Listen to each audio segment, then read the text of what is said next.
Bonjour. Est-ce que vous pouvez nous parler du paré et de nous donner quelques explications à son sujet? Bien sûr, avec plaisir. Je vous remercie. Avec plaisir.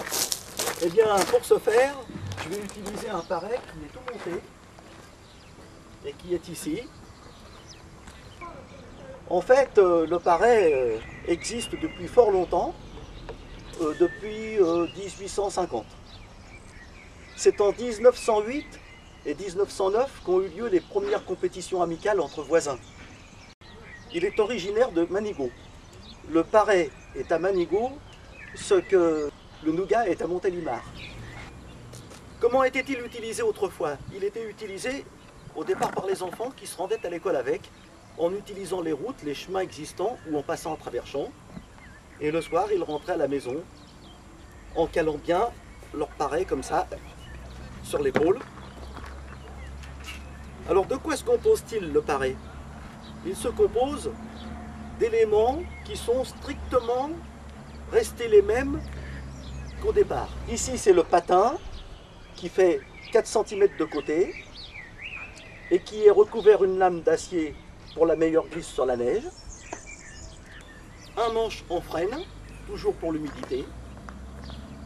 Ici on a la planche, ce qu'on appelle, qui permet de s'asseoir à califourchon dessus, avec une butée pour retenir le candidat qui est assis, et en dessous, on a la cale qui sert à fixer la planche sur le patin. Et bien sûr, une clavette d'assemblage qui permet de maintenir la planche sur le manche.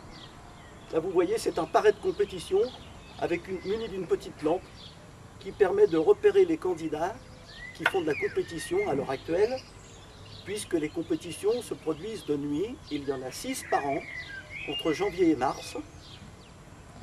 Le paré avait un peu disparu de la circulation en 1960, et à partir de 1979, il y a eu le championnat de France de bobsleigh à Manigot, et le paré a servi à l'ouverture de cette compétition, et c'est depuis cette époque qu'on a recommencé à mettre en place des compétitions, mais cette fois au niveau national, de paré. Alors les clignotants là, placés à l'avant, permettent de reconnaître les concurrents, car chacun dispose d'une couleur différente qui permet de repérer de qui il s'agit lors de la descente.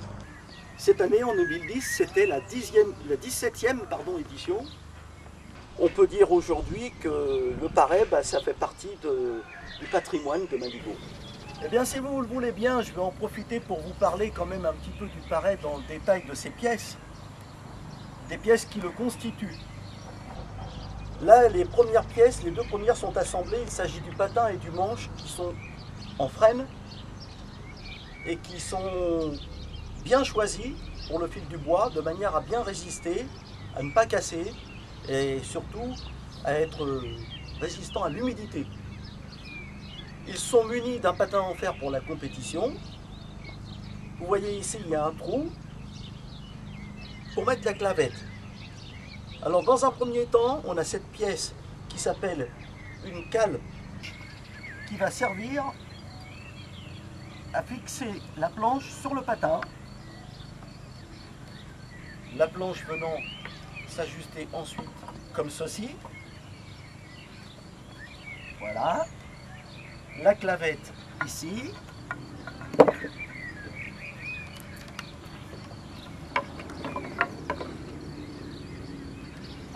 Et puis ici, on a la butée qui permet au concurrent de rester bien calé, assis sur son paré pendant sa compétition. Sachez que c'est assez long de construire un paré, parce qu'il faut le choix du bois dans le bon sens du fibre. Il faut utiliser des machines à bois pour que le travail soit bien réalisé. Mais c'est un petit lugeon qui n'est pas très cher. Il coûte environ 100 €. Pour la pratique sportive, qui est l'utilisation la plus logique aujourd'hui, c'est-à-dire la compétition, et voilà ce paré une fois assemblé, ce qu'il donne. Et chacun peut l'agrémenter à sa manière avec des dessins, des sculptures, des petites lampes de couleurs différentes pour chaque concurrent, des sièges en mousse pour agrémenter le confort. Mais voilà en gros comment s'assemble un paré.